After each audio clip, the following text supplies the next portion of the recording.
Thanks, William, and I'm happy to be here to speak about our always-on approach at San Francisco Travel.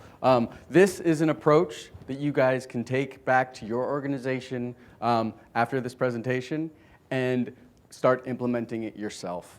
This is not an approach constrained by budget and or resources. This is something you guys can do. So, give a little bit of housekeeping. There's a picture of me. There's my Twitter handle. Please tweet me during or after. I'm a millennial, so this is my business card, and this is how the best way to get a hold of me. So first off, what is always on, and what is that definition? That definition is simply, it isn't everywhere marketing. So it's not all about being on the hottest, newest trend or on every single channel at every single time. It's not about spreading yourself thin, but really focusing. So it's about giving our audience the value they want, the way they want it, when they want it, and in a way that can be measured to the bottom line.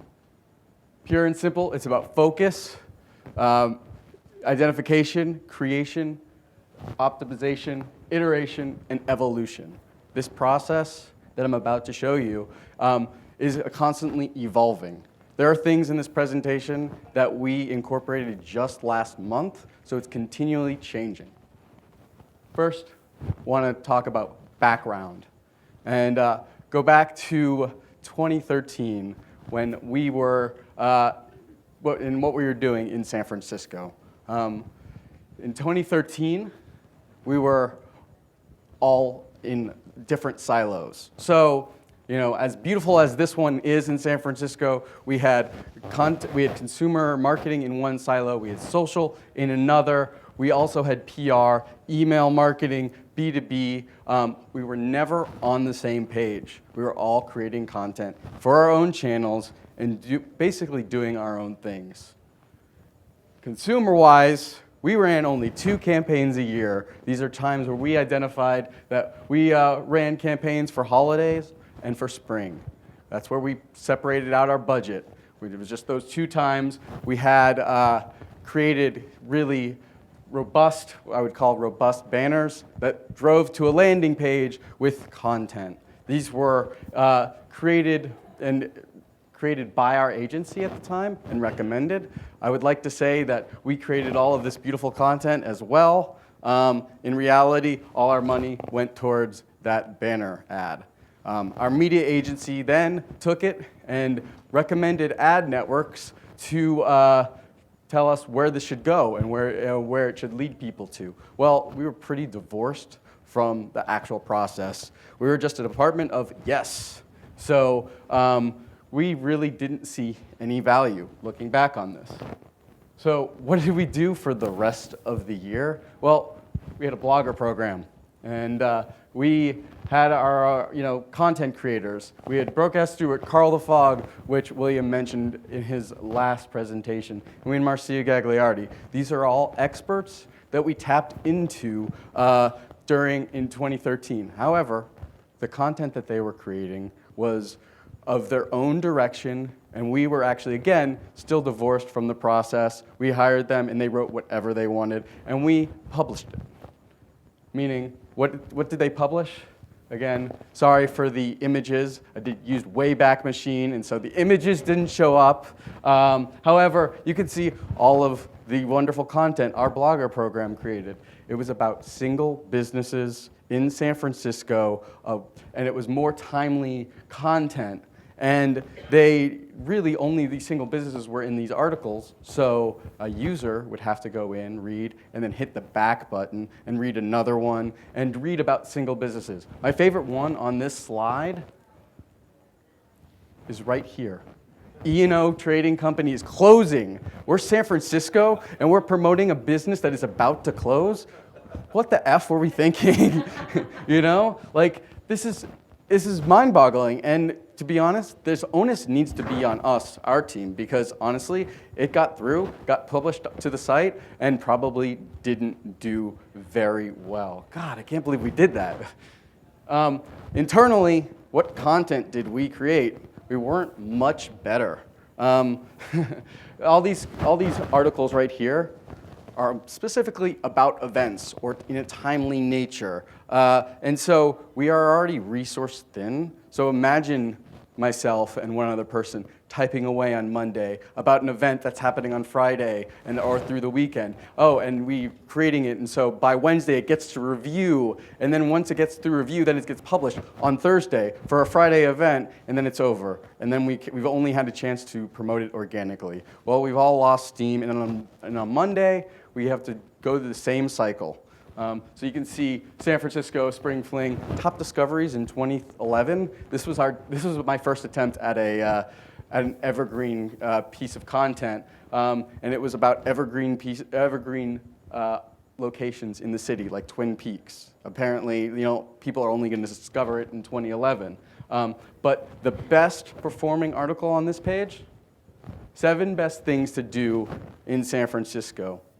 This wasn't even produced by us. An independent blogger who came to San Francisco on a visit actually reached out to us and was like, I created this piece of content. Can I post it? Can you post it on your site? We're like, yeah, sure, why not? It was the best performing article on our site, and we weren't the ones who created it. No longer are we the authority of the destination. No longer are we the experts. So on top of that, our metrics were in no way, shape, or form did they inform us on what was doing really well in terms of our content, whether it was for our content creator program or internally. Our funnel was get people to the site, and we don't care. We don't care what they do, how they engage. We'd like to get them to do bookings, but there was no real urgency, no call to action, nothing to drive people necessarily to that. We just wanted people to come to the site, didn't care if it was quality. So we knew we needed to make a change. We wanted to move from where we were creating banner ads that would link to our site somehow, and then looking at our content, having our freelancers go out there and use their expertise to create articles on single businesses and not holistically on the experience. We were definitely missing something. So we started asking questions and started listening, and that's where research came in. In 2014, we commissioned awareness and understanding study. This was the first of its kind because honestly, we didn't know where to start. We were just failing at everything. And so we commissioned this study to understand how San Francisco is perceived nationally and internationally. From there, we wanted to know the potential markets for attracting new visitors, examine any impediments, and also address general travel preferences. We wanted to be able to see what the behavior was in terms of overall general travelers, not just to San Francisco, but why they travel in general. So what did we find? In the minds of everyone who lives in San Francisco, we think we are the best foodie destination in the world. We have world-class chefs. We're the home of the slow food movement with Alice Waters, organic, locally sourced, and we're home to many Michelin, stars and James Beard Award winners. So we'd like to toot our own horn, but the reality is perception doesn't meet our ego, and that's important because we realized we have an opportunity to grow with this data. So we didn't just tap into that study. We looked at third-party studies. We looked at our partner data. We essentially wanted to be able to not just look at our study and go at it. We wanted to validate it or devalidate it with other sources. So we tapped into our visitor data, partner data with American Express, Booking.com, Insight, and then we looked into our own web and social data with our own web and social data, we looked at what type of content is really moving the needle, as well as, what channels are most efficient in terms of where are we getting our customers, and are they high value? So, back to this article. Why is it one of the best articles that performed the best? Well, it's evergreen, meaning people can search for it over time. The headline is engaging. It plays off of the psychology of your users, your audience. They're looking for this information, and so they're being funneled to it via all the inbound marketing channels. So, from this research, we realized we need to rethink everything, restructure our strategy, and really think about how we're going to measure this. So, first off, we created our pillar strategy. We realized that, again, it's about focus. So we can't talk about everything. We're not a destination that can be everything to everyone, but what can we distill it down to? What can we own? What are we proud of in talking about San Francisco? And that's where we came up with our pillar strategy. Pillar number 1 is Destination 101, iconic beauty. Okay, this is the only gratuitous bridge shot I think I have in here. So that's number 1. We understand people want to come to San Francisco because of how gorgeous it looks to them, and they want to experience the fog, rolling down the cable car, eating clam chowder at Fisherman's Wharf. They want to do all of that. But pillar number 2 is culinary. Again, we are a food city. We're home to many of the chefs, world-renowned and award winners, so we want to promote that. A lot of innovation is happening in San Francisco. People think it's because of the tech industry, but innovation is happening in our food and what you're eating at the table. Arts and culture. Arts and culture is our 3rd pillar. Here we realized through our research that generally travelers, when looking at a destination and booking it, want to get experiences that talk about experiencing the city, and through arts and culture. Museums play a big part. Public art and small galleries. They're looking for all of that experiences, and so we know we have those at San Francisco. Right now you're looking at SF MoMA. SF MoMA will reopen May 14th as the largest contemporary museum in the world. And that's something we want to definitely tip our hat to. But of course, there are other experiences there, and we want to be able to speak to them. And diversity. Diversity is a big pillar for us, not only in diversity of people, but diversity of our neighborhoods. You go to San Francisco, and like in the Midwest, wait 10 minutes and the weather will change. Well, in San Francisco, wait 10 minutes and a new neighborhood will be created. We have so many microhoods that really it's about giving people the necessary tools to go out and experience the rest of the city. Most of them come to Fisherman's Wharf, Union Square, downtown, but this is our chance to really promote the entire city of San Francisco. With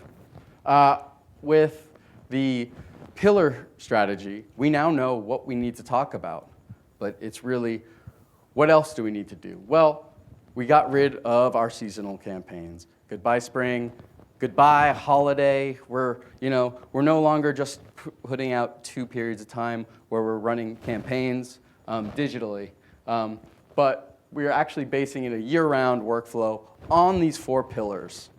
And again, these 4 pillars are our guiding light to tell us that this type of content is right on our strategy. It's ongoing content production, both visual and editorial, and our process is such where each month we focus on a new topic, and so we can build out that content wholly before we start promoting it. Now, spend is also optimized for top-performing channels and top-performing content. Like I said, in 2013, we were pretty divorced from the concept of knowing if our campaigns were really working. We were just the yes people. Oh, yes, this looks good. Oh, yes, this looks good. Oh, these are the metrics? Great. Well, we wanted to be able to own that process back. And so we're looking at top-performing channels. And in terms of spend, we no longer just signify it to have it be in 2 separate campaigns, but it's spread across the entire year. You know, we're not getting more money at San Francisco Travel to promote San Francisco. We just need to utilize it better. So how does the pillar strategy work? And in the center right here will be content. And content fuels everything. Content fuels web, social, email, PR, and our paid advertising. And the reason we need it to fuel everything is because it needs to be integrated. No longer are we working in silos like I talked about. We are on the same message. We are promoting the same content through all of our channels, and we are promoting it through paid. Now, with paid, we also understand that creating content is just one small piece of the puzzle. You need to be able to adequately promote it. We've run, with content that we created with our old blogger content creator program, we didn't put any money behind it. Thank God, because I don't want it to promote people going to the closing of a restaurant for renovations. But we realized that we just can't create content and expect it to go viral. I mean, in this day and age, that doesn't happen. Gone is Facebook organic reach, the way we've seen it before. So we know there needs to be a balance. And the balance for us isn't just 50-50. It could be 40-60, 30-70, 20-80. It just needs to be there, and we recognize that without promotion, the production of our content will fall flat. So what does a normal year look for us if we're getting rid of our campaigns and ramping up for creating big, huge landing pages and creating a campaign video? It really doesn't look like that anymore. Right now, we're really about always on, and that means whether it's content production or content promotion. Here's a breakdown of the first 6 months or the last 6 months. In July of last year, we did culinary production. For August, when we were to promote it, and while we're promoting our content, we're creating content for the next sprint and then promoting that all the way down. So culinary, diversity, destination 101, holiday, arts and culture. We understand that we always need to be on. And now back to our partners and our media partners. I said, we had an agency before, and our agency, again, really just gave us recommendations. Well, this time we really wanted to own it. We wanted to be quick and nimble with our content strategy and production schedule. We wanted to be able to turn things off and on at the drop of a hat. And so we brought everything in-house and really looked at the channels of why we wanted to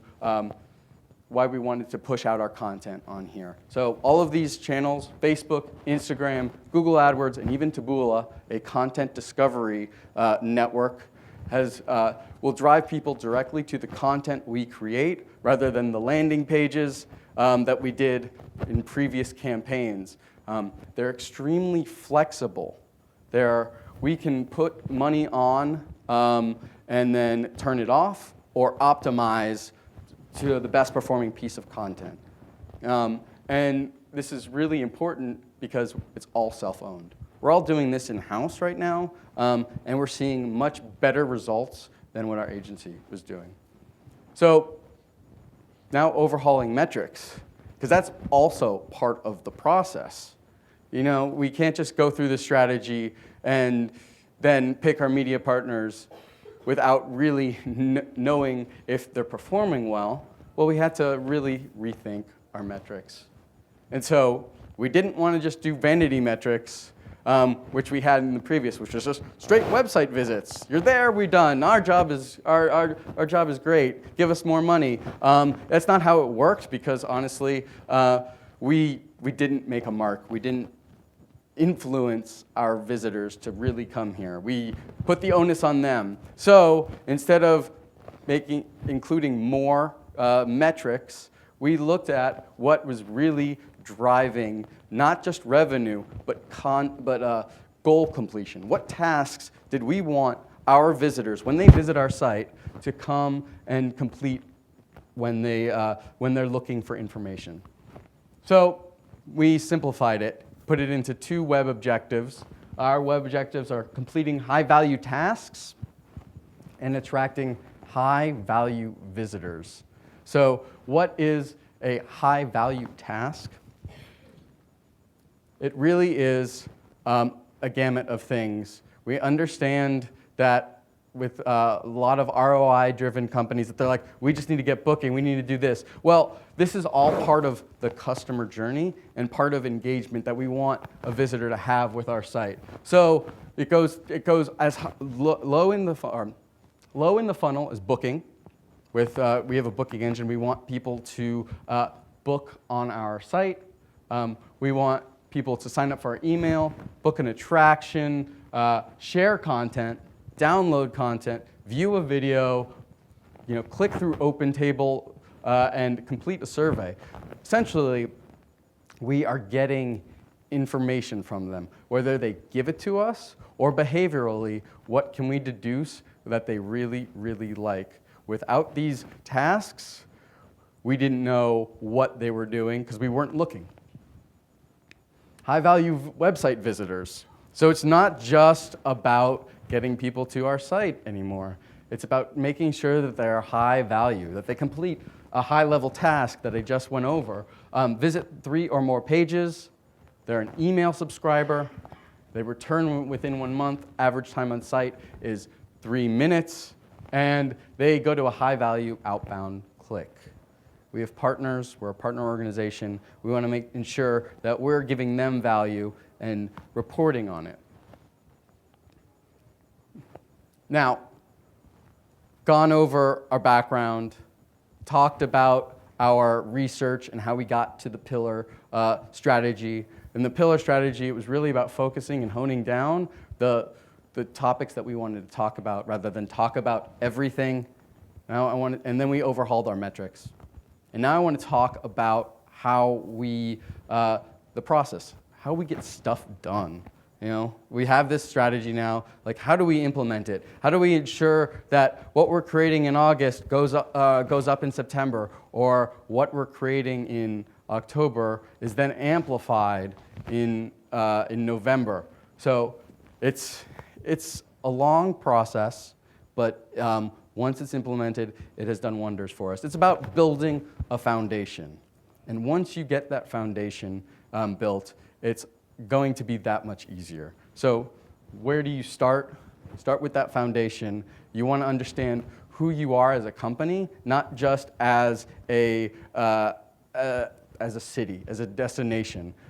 You want to build that foundation through a content style guide, and it's something that we've written in San Francisco Travel. This is the guardrails that we give our organization internally and externally to go out and create content. Without this guiding Bible, as I call it, people like our blogger program can then just go out and write in their own voice, write in their own tone that doesn't necessarily match us and is not on brand. So here's a paragraph that I'll read about, hopefully give you our voice and tone. And it's about somebody reading our content style guide. You look like you have a lot of answers. We have a lot of questions for you, but not from us, from our community. If you're working for San Francisco Travel, you're one helpful person, I hope. why not help people plan their trip to the greatest city on earth, San Francisco? This puts front and center the reason why we are who we are. There are people out there with questions. We have answers. We need to put our community front and center. So what does the content style guide entail? It really showcases who we are, so hopefully you got from that little paragraph, who we sell to. William mentioned personas in his previous presentation. It's people who you have a vision of that you want to attract, and who makes up the team. What is our style and tone? We have 3 base notes, and these are important to our voice because it is used across our channels. So the way you talk in PR might be a little bit different than you talk in social. Well, because social you can talk in 140 characters or less, or PR talks differently than how we talk on our site. But the base notes have to be present, and they are for San Francisco travel. We are confident but not cocky. We are thoughtful, not pushy. And we are colorful but not totally outrageous. And that's something that needs to be present in everything that we talk about. Grammar guidelines, getting in the weeds here, but it's like AP or Chicago. These are important things to have. And content type. People talk about, blog article or just an article or social update. It's good to have your own nomenclature written out so people know what you're talking about. For example, at San Francisco Travel, we don't call an itinerary an itinerary. I don't know why, but we call it a trip idea, And so, and when we reach out to our freelancers, they are going to use this to create content and ensure that it's on brand. So, the team. How is the team structured? Because it's important. We have internal, we have external. It's important that we're all on the same page. Like I said, we were all siloed with our own agendas in 2013, just producing content that we all want to produce just because we have different stakeholders. Well, that's really not the case anymore. We've tried to mitigate that tension with our structure, and we are structured in 2 teams, one being the content strategy committee and the content service team. Now, these are 2 teams simply because we need to stay on the same page. We need to ensure that our content is being created on time and we're being amplified at the right times. And that's why we have 2 teams. I'll go into them. Content Strategy Committee. So Content Strategy Committee meets once a month. We have stakeholders in there, which include your arts and culture marketing, your PR agency, your social guy, your salespeople, B2B. You need to have everybody in the room, the partnership, to understand what content we're creating so that they can inform their stakeholders. This committee meets monthly and provides our content pillars for our roadmap. Ultimately, these pillars shouldn't change drastically, but the key messages under them should. So, 6 months down the line, Culinary will look a little bit differently, but we need this committee to agree on the new key messages or keep the old ones. They set the direction and they review a roadmap. This is a big scheme thing, a roadmap that basically maps out when and what we're going to talk about. Not the minutia of what content we're going to create, but it really tells us where we're going to be in 6 months. They give final approval on key projects, and then we review performance. It's important to keep everybody on the same page in terms of performance, and that's something we weren't doing. And you had a question? What roles are on that content strategy? Yeah, so the roles are arts and culture, VPs, it's our stakeholders. So the role is, our strategy. So people who are innately informed with our strategy and have an expertise in our content. They're not the content creators, they are the actual expertise in our organization. So, content services team. While we have strategy meeting once a month, we have our content services team meeting weekly. And this includes, it's included in this is our content creators and then our content requester. So someone from our strategy committee brings a brief that's been approved. Well, they'll be invited to this meeting on a weekly basis to make sure that what their vision is met with the content that we are creating. But it's really made up of content creators. These are the doers. These are the channel owners. So these are people who run our email, B2B communication, PR on a daily basis, social, and web. We determine our content calendar, and our content calendar showcases when things are going to be produced and the workflow. So we know that at a certain date, we need to start writing this piece of content. At a certain date, it will be reviewed and put into a review process and then given final approval and then published. We support the content requests from various content requesters, like people from our committee, but also social. We make sure that social and SEO have inputs in here, and that way we're creating content around things that people want and value. We ensure voice and consistency. We streamline creation for scalability. So this means we look at content, what's really being created, and look how we can make it better moving forward. So we look at great content and make it better working forward. We review web placement and technology. Again, this is about not only creating and publishing content, but where it's being placed after it's being on our site, after it's being published. And we meet weekly. What is the content creation process now that we have those two teams set up?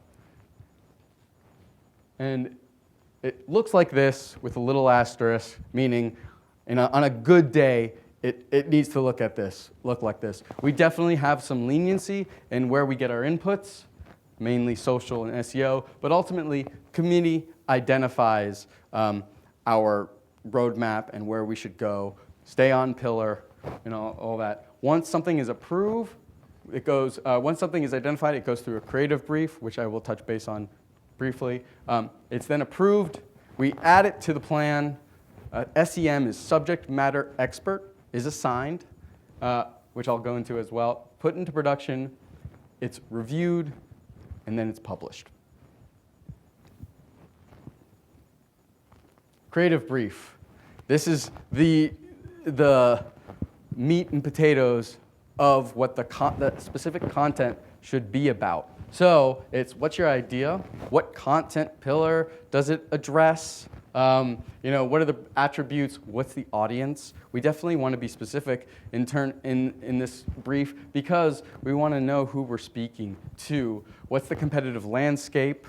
San Francisco definitely has a lot of competition from New York in terms of food. We want to know what the competitive landscape is like and why people would choose New York over San Francisco or vice versa. And this is all in the brief. So, like I said, there's that research component we started at the beginning of this process. It's continuing out throughout the year because people creating this brief will need to give us reasons to believe, reasons why this piece of content is, or this campaign is supposed to be created. Give us all the information. What are the goals, the metrics for success, and obviously what's the story and angle in no particular order. And ultimately, what's your budget? Your budget determines how much we can create internally and externally. So we need to know that right away. Subject matter expert is somebody we felt we needed to input into our process because we were working in silos before, and no one was really reviewing it from a factually correct standpoint and the fact that it's on strategy. This is what the subject matter expert is. It's someone who has expertise in the knowledge in the campaign. They're not necessarily somebody who creates the content, but they are the person who, on our team internally, who can speak about what's going on in the arts and culture world, what's going on in culinary. They're on top of all the blogs. They help create the content and really are involved in the review process. Again, they're not there to really nitpick and say, oh, the grammar's a little off, or I don't like this sentence. Again, they're not there to impede the process. They're to help to move it along. And our review process looks somewhat like this. It's our content is created. We have our subject matter review it right away in terms of factually correct information. It's put into our CMS. There's a final review, and then it's published. And then remember our content program? Well, we still work with outside writers because we understand as an organization with limited resources, we need people to create content on our behalf. And they still have their expertise. But what was then is now. We took a look at our content that was being created and measured them against the new metrics to see what was working, what wasn't. Again, we're all about focusing and paring down, and so we had to do that with our content creation program. And thereby, then we work them into the new workflow. They'll give it to us. It'll be put into the review process. They understand how we talk and speak with our content style guide, everything. Technology quickly, and what I'll talk about here is technology is an important thing that you need to input into this process. Without technology, you actually need, you can't push it along. You're going to hit roadblocks, you're going to get frustrated, you are going to really break down and probably not want to do this. Well, our first technology was Google Docs, and like I like to call tab hell. People were creating multiple tabs with multiple calendars, with multiple new parking lots, with our content creation. It was scattered and everywhere. So this is something we looked into and implemented about a month ago. We moved to Divvy HQ, and just give you a little bit of background. It's technology that gives us one calendar with everything that is on it, from arts and culture to all of our pillars, all of our amplification efforts. It's all on one calendar. We can input the content here and then assign it directly to our social subject matter expert, and thereby then goes into final review, and then we put it into the CMS. This is a technology that has really helped us move faster and quicker, and without having to rely on putting it into a Google Doc, emailing somebody else, and telling them to look at it, and then once they look at it, then make changes and email us back. They're telling us they made changes. It's all in this one system. So we do have moments in time where we promote our content, but what do we do when we don't promote, when we don't have a moment in time? Well, we test. And we've identified social as a way to test our content. And why is it social? Because the speed in which it resonates with our audience, we can tell right away that it's a piece of content that will perform really well. So we focus, identify, and on Facebook, we can start small in terms of money. We're not talking about putting a lot of money towards a content, but we can really see if it's really working. Iterate on that and then tie it back to actual goals. So focus. Focus on the posts that impact your bottom line, and focus on the great performers. So what's good and what's bad? This is a photo that we posted on social of a double rainbow that happened a couple weeks ago, and it actually performed really well. 82,000 people were reached. It really resonated with our audience, but it's not a great piece of content because it doesn't tie back to our website. There's no way for us to measure whether this is content that our audience will want and then create, then do tasks forward towards it. So what is a good post? It's an article like this, creating an article about our Cherry Blossom Festival where we link back to our site. It's an article that gives people value around an event But we know it happens every year, so this is an article that will live on well past its date, and it got 37,000 people reached. But really, how do you know the difference between 37 and 82? Well, it's all about benchmarks. You really want to not throw away money, but it's all about amplification and integration. At San Francisco Travel, we utilize a 3-month rolling social average to determine how good a post does. So it could be 5,000, that could be 10,000. Whatever it is, we understand that benchmark. And on top of that, we build thresholds. So once it hits the benchmark, we know we have to look at it and it's identified and we have to monitor it. So here are our thresholds. 10 to 50% above benchmark. We look at the reach, know that it's hit that threshold. We put money behind it on a Facebook ad. From there, 51 to 99%, we put more money behind it on Facebook. And we integrate it into our email. We ensure that that content can be seen otherwise. 100% and above, we not only put more money behind it, but we also, and put it in our email, but we also put it on our homepage, on our front page, because we know that this is content that people resonate with. So finally, we've got our process down in terms of how we create content. We know what our team is. We have our content style guide. We have our amplification process going where we test. Now, case study. So holiday. I mentioned we didn't do seasonal campaigns. Well, we don't. But during the holiday season, we used one of our sprints to create holiday content. What did we do? This was a microsite that housed all of our content. We created all of this content and actually put the landing page there so that people could find it when they come to our site. And we created a bunch of articles highlighting partners, hotel offers, videos, that sort of thing. However, we didn't utilize our paid advertising to push people to that landing page. We created a digital holiday guide that coupled all of our content into one piece. We used it to get people to sign up for our emails that way.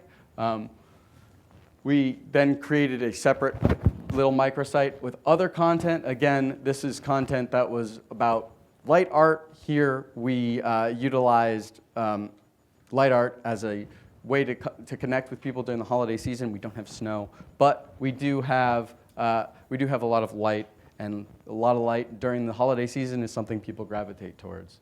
And here's social media and organic and paid. Like I said, we utilized the content that we created, packaged it in different ways on our site, in the guide, and we pushed out it through social, organic, and paid. Here we utilized the actual pieces of content, directing them to it, rather than giving them to a landing page and a funnel.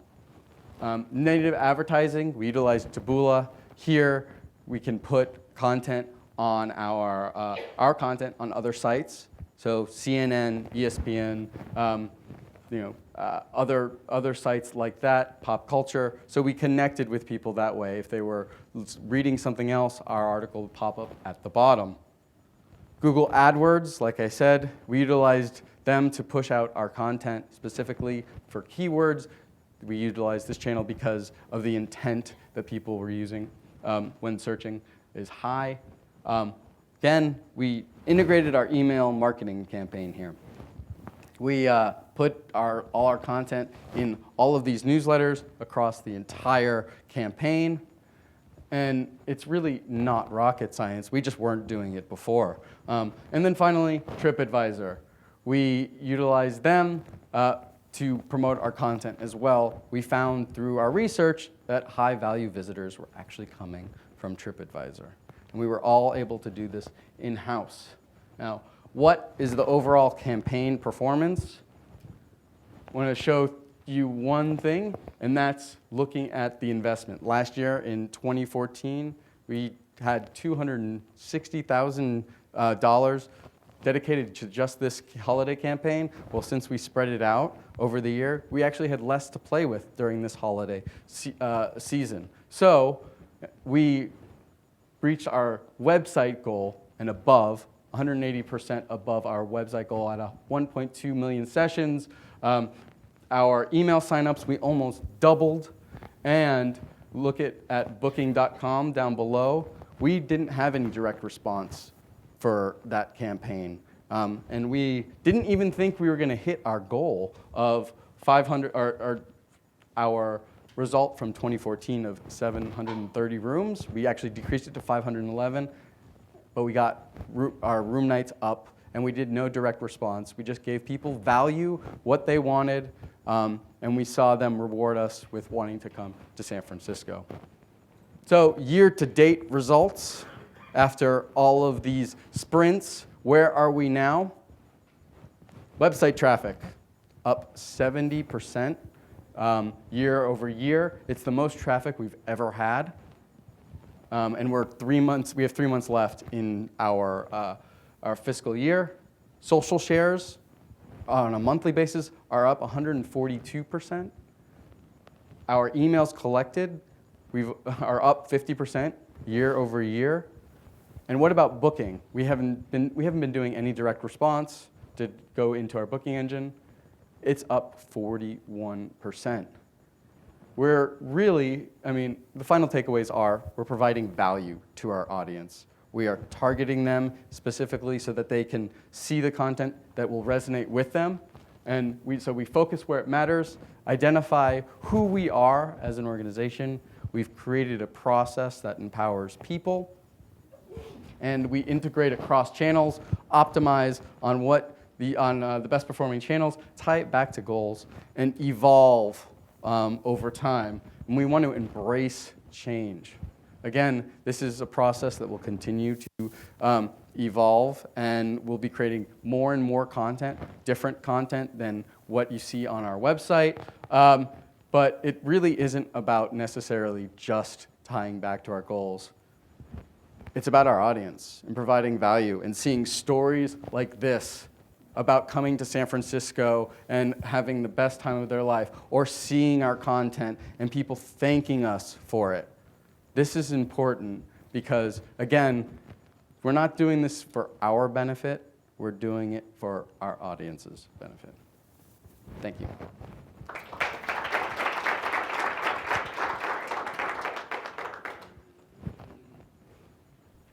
Check. Thanks, Dan. That was great. And I love how you finished it. That's what it's ultimately about, right? It's about the audience. We have time for a couple of quick questions, if there are any. Curious, the DMAI recent thing on Airbnb, they had a webinar and they showed the picture of San Francisco. I found that fascinating with the number of rooms out in the neighborhoods. And you talked about the diversity of the neighborhoods of San Francisco. Does your content integrate with that Airbnb strategy at all? So, and second, the follow-on question is and are you also hitting locals as well? Are you finding locals engaging on your site as well? So two-part. So I'm going to answer your first question. Yes. First off, San Francisco Travel has a partnership with Airbnb. We have a unique position where our hotel supply is limited and is going to be limited in the foreseeable future. So we know that Airbnb is going to be able to give supply to our visitor market, and their strategy is great. It's about experiencing the neighborhood and really peeling back the layers, and that's what we try to do with our content and our neighborhood content. We don't want to just be like, again, go to Fisherman's Wharf. Fisherman's Wharf is great and Union Square is awesome, but it's about going deeper into San Francisco and experiencing that from a visitor perspective. We want to get them out into the neighborhoods, whether that is creating creating content that promotes Airbnb. That is something we want to do. We look at it as a good partnership.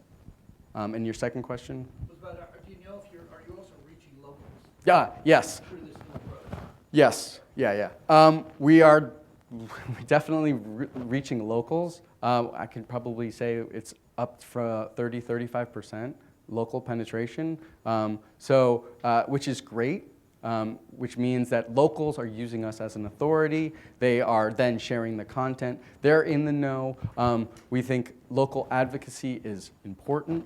On a separate note, we work with local influencers to go out and create content. So our content, yes, we integrate locals into that, and we know we're connecting with them because we integrate them in that way. Dan, like some might think of this process and think, okay, that looks really great, but it's for like this massive city, San Francisco. Can you give a bit of a sense of the size and scope of your team, budget? Yeah. So the size of our team it's cross-departmental. So we have 8 people in these meetings, and they're there to inform us really the performance of their channels, what's working. The actual people who create the content, myself, one other person, maybe another person internally, and we just have a group of outside freelancers that we work with. So in terms of resources, we're a small, nimble team, and we actually work on all of the advertising platforms that I went through. So I'm the one pushing out the Facebook ads. I have a colleague of mine is working with TripAdvisor. We're doing this all nimble on a startup mentality. In terms of budget, we think we're a top destination, and we know we are in the minds of a lot of people, but our budget is pretty small compared. I mean, we're looking at less than 1/30th of the entire marketing budget for our marketing spend. So like definitely less than 500,000. Great, thanks for that context. That's probably useful. One more question. Thank you, Dan, for sharing how you have set up the whole department. I also just wanted to ask if you have some ideas for the content calendar, because the content calendar is also a way to communicate with the rest of the freelancers and so on. Do you have an example of a content calendar with you, or can you tell a little bit about it? I can share what our content calendar actually looks like after. But our content calendar, like you said, is a calendar that is easily accessible to our internal audience, and one that we give access to our freelancers to understand what other content is being produced, so that they are informed to include a mention about another article, so we can then link in. So on a daily basis, our entire department knows about what we are producing. On a weekly basis, the entire organization knows. So we can create employee advocacy that way, and then our freelancers have access to our content calendar. Yep. When you're promoting content, do you promote different content to different geographic areas? Like, for instance, do you do something that's close in, so regional, and certain things that are more distant, or if you're on the East Coast, you promote one message, Yeah, we do A/B testing. We find that when we have to create a specific article about an event, closer to the event, we'll make sure that this target audiences is smaller in relative to the distance to the event, because obviously we don't want to be on a national scale promoting Chinese New Year or Cherry Blossom Festival when it's tomorrow to New York. That's not effective in terms of marketing. But we definitely play around and experiment with our target audiences, and I can definitely connect with you afterwards and give you more in depth. All right, thank you very much, Dan.